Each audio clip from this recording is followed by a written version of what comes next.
Hello, everyone. October is Selective Mutism Awareness Month, and I'm Antje. I'm the author of the books you can see behind me. I wrote these books to create more awareness for selective mutism and to help people support someone.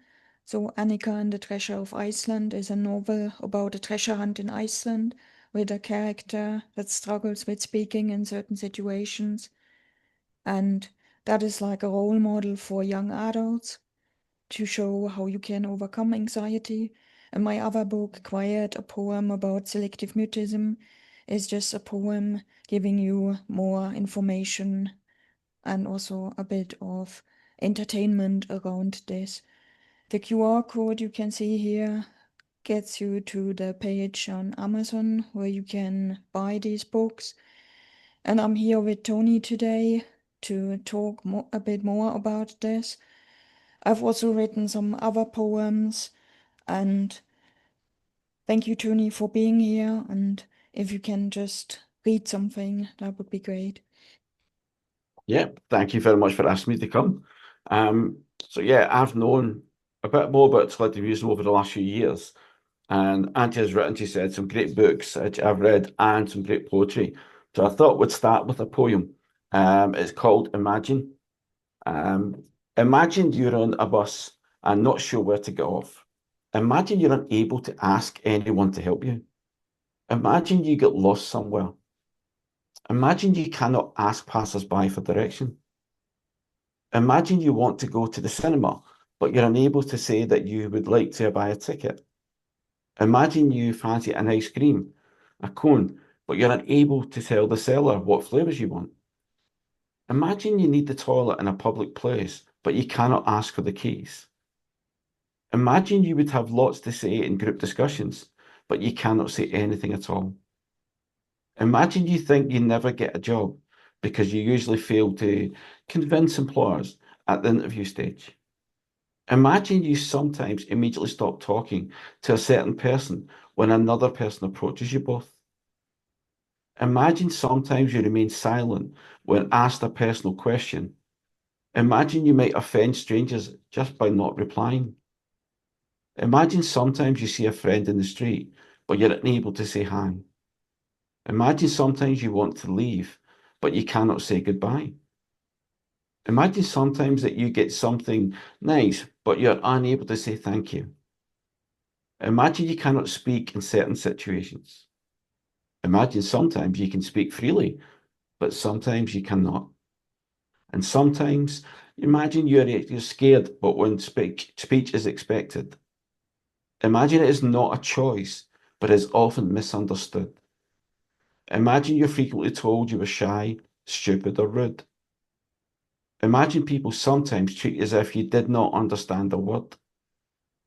Imagine sometimes you feel like you're invisible. Imagine you're intelligent and educated. Imagine you're confident, you have a tongue, you're generally able to talk. Imagine you love chatting with parents and siblings at home. Imagine you actually never stop talking at home. Imagine you know you can scream and shout at home if necessary. Imagine you know you have good communication skills. Imagine you know you can be a leader. And imagine you know you're a good person. Imagine you're suffering from selective mutism. Imagine you sometimes have a fear of speaking. Imagine you're physically able to speak and you can do so when you're in a relaxed and comfortable situation, for example, at home, but you cannot speak in other situations such as at school or at work or with strangers. Imagine you're in a fight with yourself every day and imagine you know you can overcome selective mutism. That's quite a powerful poem. What was your inspiration for writing that? That was the first poem I ever wrote about this a couple of years ago. And my inspiration was like showing different situations where you can see that someone is not talking, which Mm, are normal situations for people where they don't think about usually. And that's what I mentioned, and I just wanted people to think about this and see what it's like and what it would be like if they felt like this and experienced this, because it really disables you if you can't do things that you need to do in certain situations. Yeah. I think the powerful thing that comes through from it is it's not a choice. Yes. That's the difficult thing that people might not understand, because you can speak in certain situations, but others you can't. But it isn't a choice that someone has. Now, you've written some other poetry on it as well, so I thought, well, we're on the poetry bit, I'll read a couple other ones out. This one's called Unseen. You hear the word gather and tremble with fear. Lots of people together, all way too near. A party, a meeting, the heart starts beating. You know you can't speak, you're such a freak. The words won't come out, you won't say those thoughts are out loud. The world doesn't really know you. You don't tell stories to listen to. You'll end up all alone, hiding quietly at home, with your heart full of shame. And are you getting insane? Your house is a safe space for a person loud, happy, and fun. But in public, a change takes place.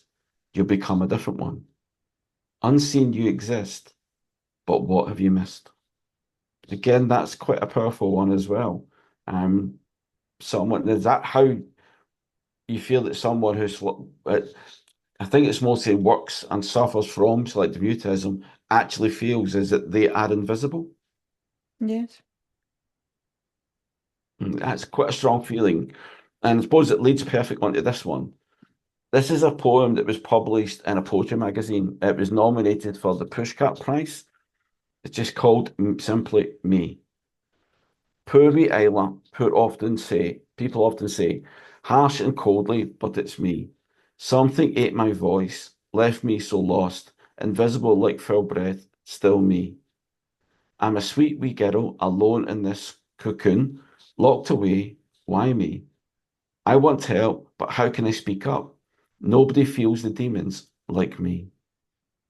The thunder of revolution roaring in my mind, chained the world first, but not me. Surely there are others whose hearts are ripped apart. They will come forward with me. The thunder of revolution roaring in our minds, change the world first, not us. Now, that one especially led to me onto one I found very credible. It's called Silence.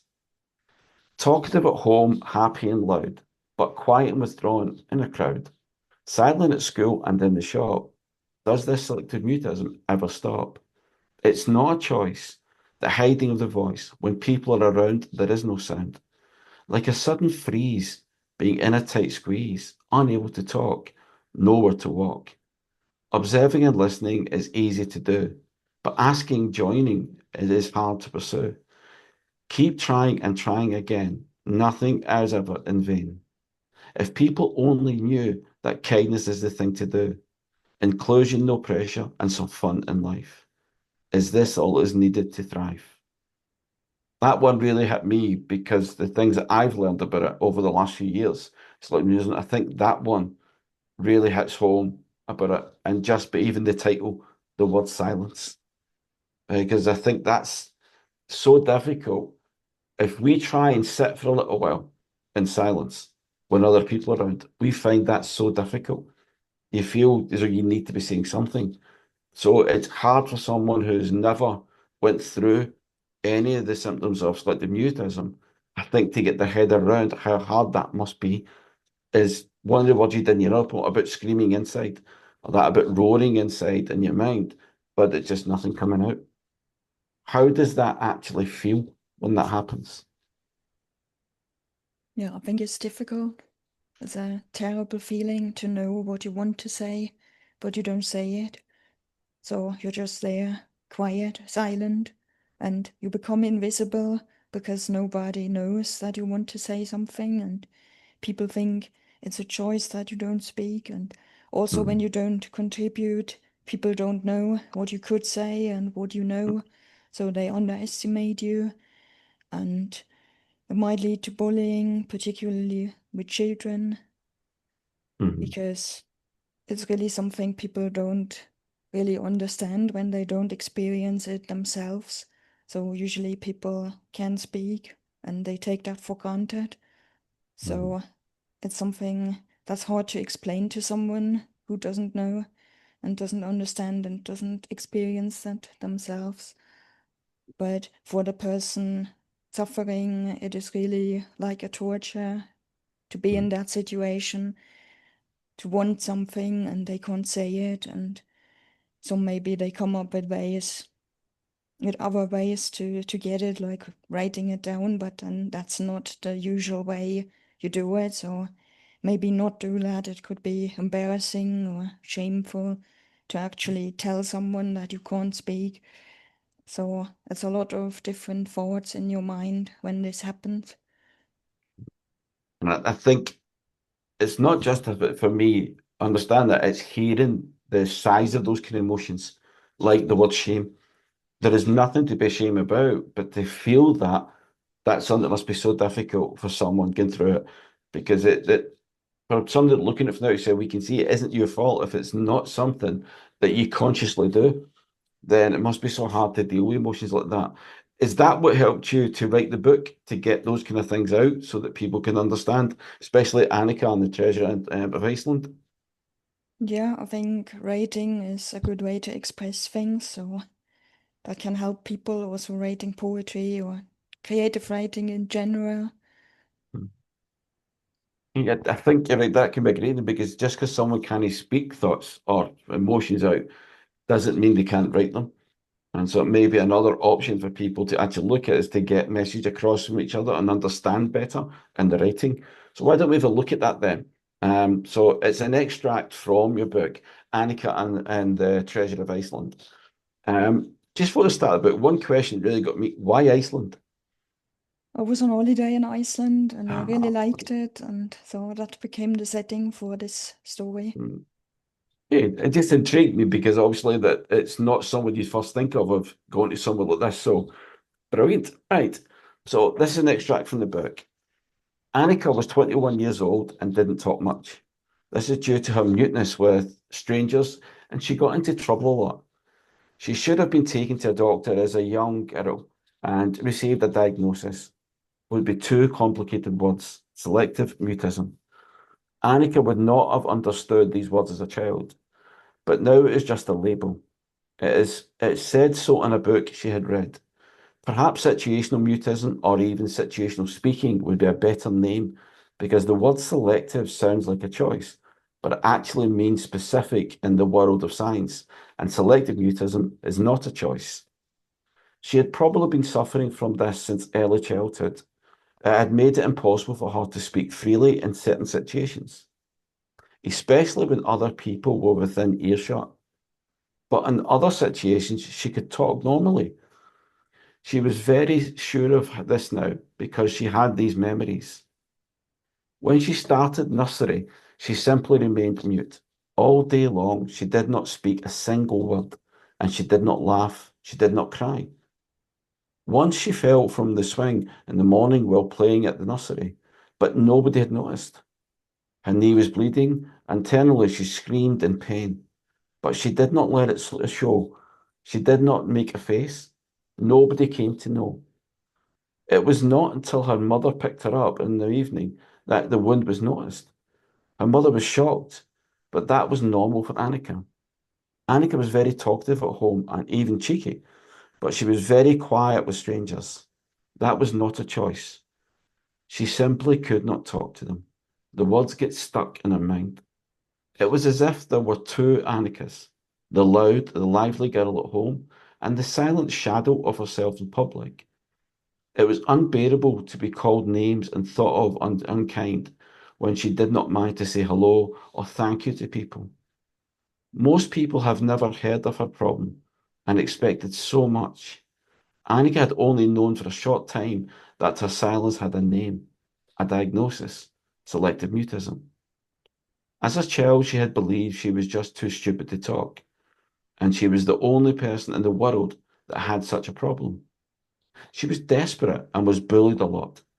Her classmates said she was stuck up. Often she simply got overlooked, forgotten, or excluded. Her parents and teachers had her down as shy or stubborn. That is why she had not received any help as a child. She'll grow out of it when she gets older, they had always said. Annika was an adult now, and she knew better. She had not got rid of these stupid speed blocks, not yet, but she desperately wanted to do something about it. Annika had no friends and spent most of her time alone at home. She had successfully finished school somehow, despite occasionally had oral marks and were bad, but she had not gained ground on the job market as yet. She wanted to study, but it was not to say that easy because talking was required everywhere. And she did not know what she would really like to study. There were so many fields of study, and everything appeared to be so complicated to her. Not because of the theoretical subject matter, but because of the social side. Would she get along with all these people on the campus? Could she give talks and collaborate with others on hands-on projects? Possibly discuss problems in groups? Where would she live? And where would she find the money to live on come from where everything was constantly getting more expensive? So many frightening questions. She felt absolutely not ready for these and unable to cope. She would not have dreamed that one day she would take part in this crazy race, a treasure hunt all around Iceland. That's a great, it's something about sticks out with the chapter is that it's a great excerpt on the understanding what it was like for a child, but also how that transitions as she becomes an adult or a teenager and an adult, how it doesn't go away, but she still has all those memories of times that were so hard, rather than looking at times that were so good. Is that what it's like? Even though there was, you mentioned there, the situation with family and close friends and that when she could talk a lot. In fact, I think you mentioned being a little cheeky at times as well. Yet she didn't do that outside. So how they, for the parents' side of it, that how do they relate to that? Because there must be places she went outside with him that they must have wondered why is she not talking? It can't just be shyness, or do they never realise that?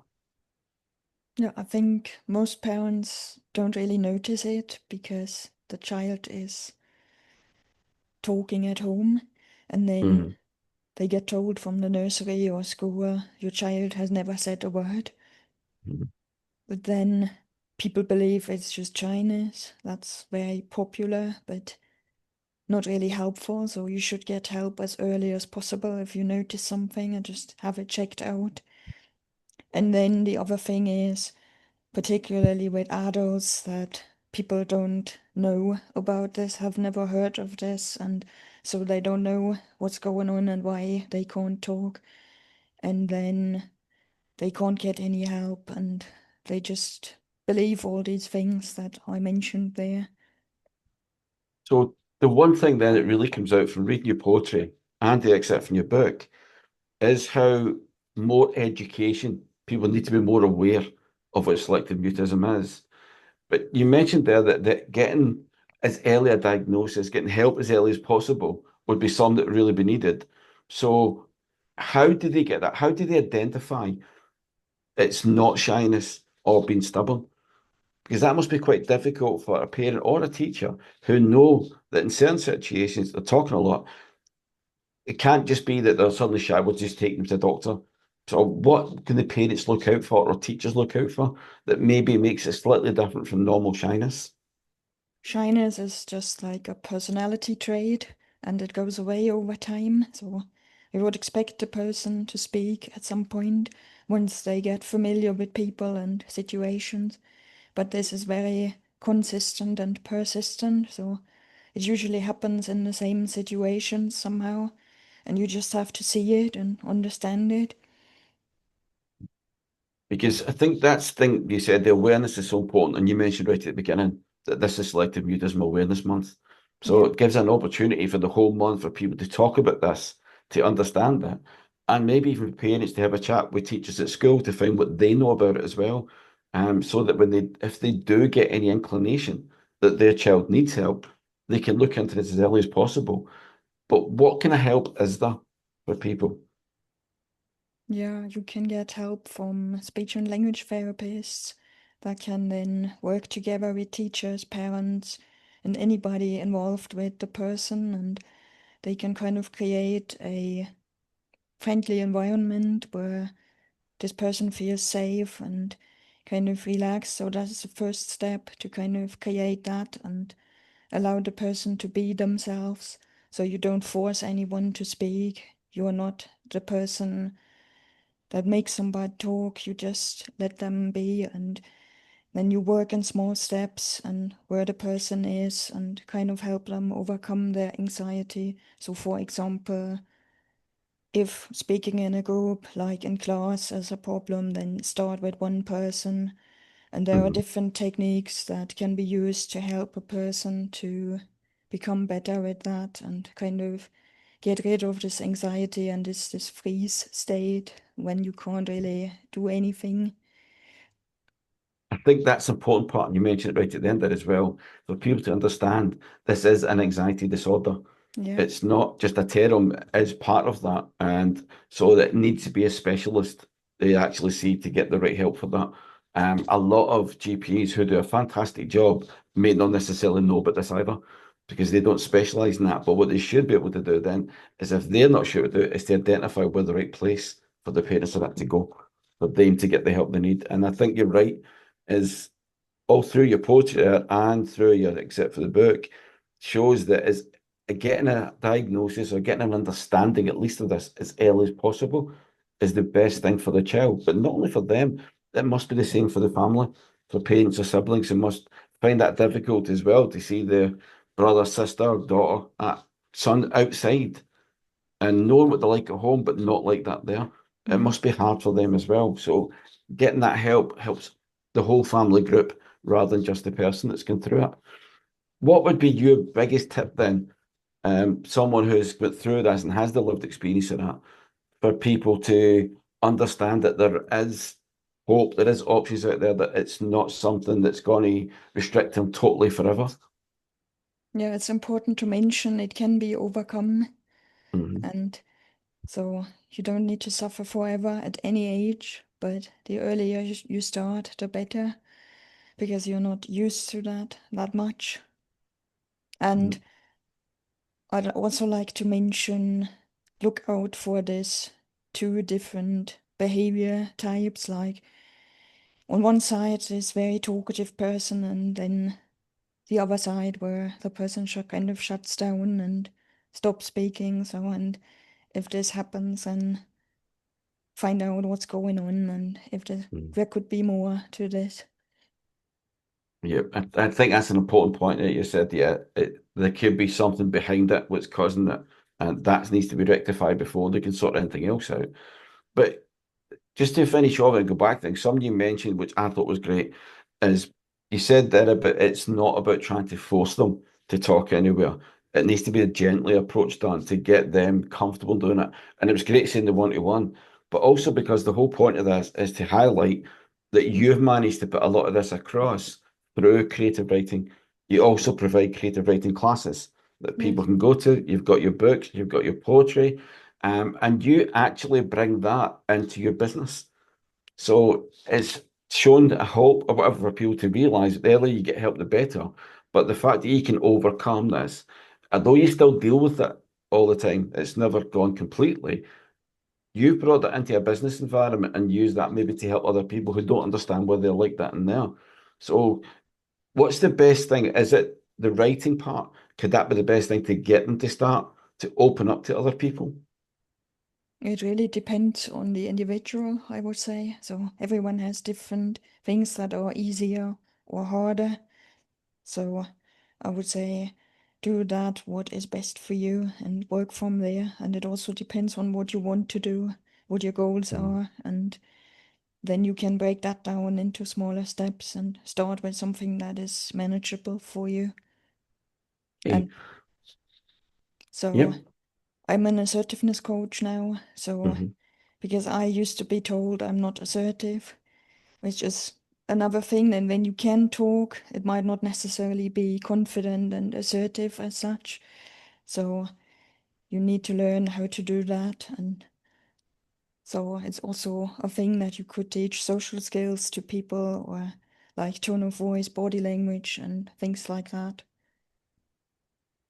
Oh, you actually preempted my next question. Is how do they get in touch with you? If people want who feel as though they've transitioned into adulthood and they still feel that this is restricting them from being able to speak the way they want to speak or act the way they want to act, how do they get in touch with you? And what kind of services do you offer that would benefit them? I'm on most social media. You can find me on the Linktree/Assertive Voices. I've got a website, assertivevoices.com. I'm on LinkedIn, Facebook, Instagram, for example. The email is info@assertivevoices.com. And I offer coaching around speaking more confidently, setting boundaries. And we also do assertiveness training, workshops. And my business is actually called Assertive Voices, so you can also search for that name and you will find things. Mhm. And I think all of that is amazing. If people are feeling as though they've maybe struggled with this throughout their life and never really realised what the issue was. But sometimes it can also be people who have got over this to a certain extent, but the certain situations still be difficult, and that's where you would come in to help them, is to get their voice out. Especially, you said something about to be like themselves, getting their voice out and their voice, their tone, everything. That's difficult.